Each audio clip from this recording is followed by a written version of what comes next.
What if the political gridlock you feel every single day, that frustrating inertia, the absolute hostility, what if it isn't really about disagreements over taxes or healthcare? Right. What if it's actually about which sports team jersey you're wearing?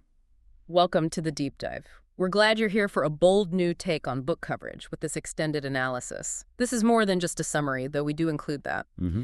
This feature really digs into how an author shapes their argument, builds influence, and earns or loses your trust. Giving you the tools to read with sharper insight. Exactly. Should you read this book? This should absolutely help. It's also, I think, excellent for aspiring writers. Oh, definitely. If you find this format valuable, we'd love to hear from you. Your feedback really does help guide what we do next. So today we are jumping into Ezra Klein's book, Why We're Polarized. It's what you'd call explanatory political nonfiction. And what's the core idea?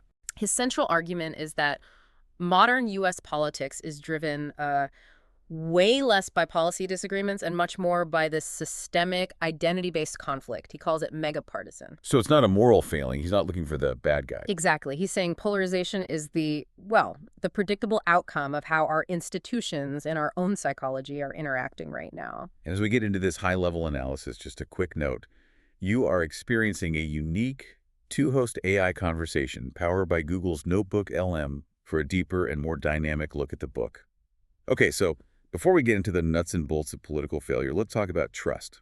How does Klein get us to listen to him on these huge, thorny concepts? Well, he establishes his credibility, his ethos, really not as an original political scientist who did the studies himself, Okay. but more as the ultimate synthesizer, a guide.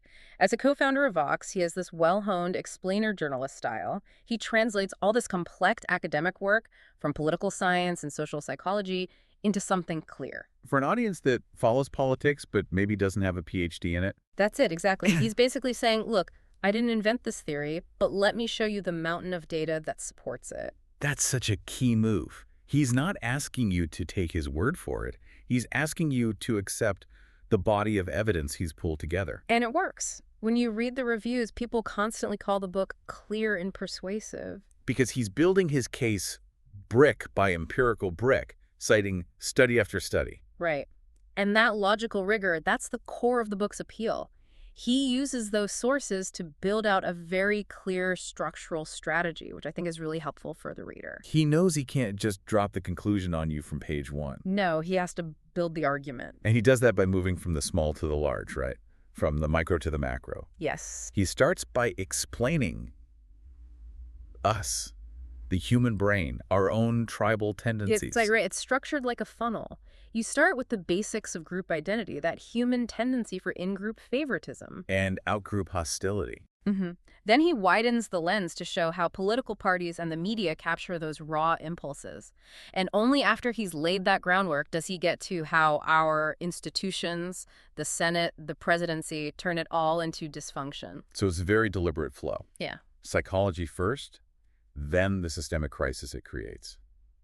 Let me jump into that core mechanism, because this is really where the book's genius is. Klein uses what he calls systems thinking. Specifically, the idea of a feedback loop. A self-reinforcing one. It's a vicious cycle where every single part of the system makes the problem worse. So what does that look like in practice? Okay, think of it like this. A polarized institution, say Congress, adopts a hardline stance to appeal to its base. But that base is already really polarized. Exactly. So that action from the institution then validates and hardens the identity of that base even more. And now even more polarized public puts pressure on those institutions to polarize even more. It just keeps cycling upwards. So the system is like a hyper-caffeinated mirror, just reflecting and amplifying our worst tribal instincts. But wait, if everyone is just responding rationally to their incentives, the politician, the voter, doesn't that make it sound hopeless? That's a great question. And doesn't sort of let the actual politicians off the hook? Well, that's where Klein's framing really shifts the discussion. By focusing on the system, he moves us away from looking for a simple morality tale. The evil politician or the dumb voter? Right. Instead, he forces you to see how all these perfectly rational decisions made by individuals, a primary voter, a cable news producer, add up to a dysfunctional, self-destructive whole. He shifts the blame from individual intent to the systemic architecture. And to make that easier to swallow, because Realizing your own political behavior as part of the problem is uncomfortable. He uses these incredible analogies. Oh, the sports fandom one. Yes, the sports fandom analogy. Yeah. That's where he really taps into pathos, right? He makes this abstract research feel intuitive. It's brilliant because it's so universal. Klein cites all this research showing how people invest emotionally in their teams, political or otherwise. And they want their side to win, even if it's not the best absolute outcome. Even at the expense of an optimal outcome for everyone, yes. I mean, think about it. A diehard Yankees fan and a Red Sox fan. Does a single regular season game actually affect that fan's life the next day? No, of course not. But the emotional investment is huge. Klein's argument is that we've transferred that same irrational us versus them intensity directly into politics. Absolutely. By connecting something as familiar and, frankly, low stakes as rooting for a team to political bias, he lowers the barrier of entry for you. It makes it easier to accept. Yes. You can laugh at how irrational you are about a baseball game, which makes it a little easier to see you might be doing the same thing when you're arguing about infrastructure spending. It's a really deft rhetorical move. But it's hard to laugh it off when you realize what's actually at stake. Which brings us to what he calls the mega identity. This is really the core of his theory. It is. The mega identity claim is central. Klein argues that today's identity politics isn't just one thing, like being a Democrat or a Republican. More than that. Over decades, he says, things like race, religion, geography, culture, even your level of education. They have all fused together with your party ID. It's a process called sorting. So you're not just a Republican who happens to go to church anymore, or a Democrat who lives in a city. Right. Your party label has become this comprehensive bundle, a mega identity where all these cultural markers align on one side or the other. Think back to the 1960s. You could find liberal Republicans, conservative Democrats all over the country. The lines were blurry. Very blurry. Today, those lines are sorted. If you're a college-educated, secular person living in a city, you are overwhelmingly likely to be a Democrat. A non-college, rural, religious person, overwhelmingly Republican. That party label now signals a huge amount of cultural and social information about you. And the implication of that for you, the listener, is just tremendous.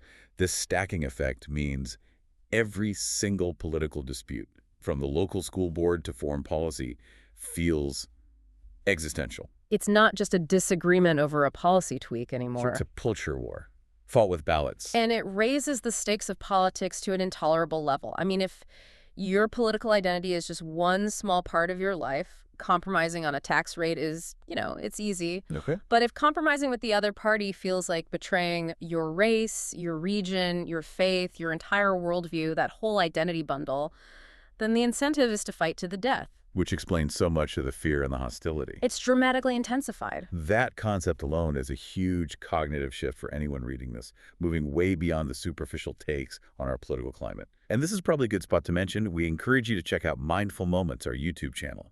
It offers AI book analysis, summaries, and critiques, all to inspire reflection and rational thought. Okay, so let's pivot to a critique, because this laser focus on identity isn't without its own trade-offs. Right. What did Klein have to leave out to make this argument so tight? The major critique you see is that he arguably underplays class and economic structures. In favor of the cultural and demographic explanations. That's the core tension.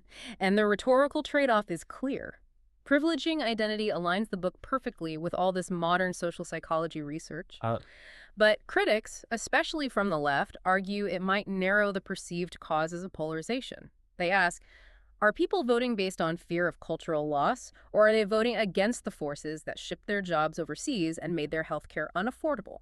And by focusing so much on the technical, psychological systems, the style itself can feel a bit, some critics said, technocratic and detached from lived economic experience. It can make the problem sound like a mechanical glitch a sociologist can fix, instead of a deep, painful fight over resources and power. A choice of emphasis. Exactly. He describes the polarization of culture brilliantly, but some would say it needs more on the polarization of wealth. Okay, so we have these sordid, fear-driven mega identities.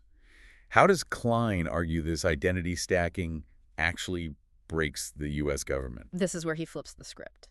He argues the U.S. system is actually working as designed. with its separation of powers. But the design is outdated. The design was built for a much less disciplined era. It simply cannot handle two highly sorted, ideologically unified parties.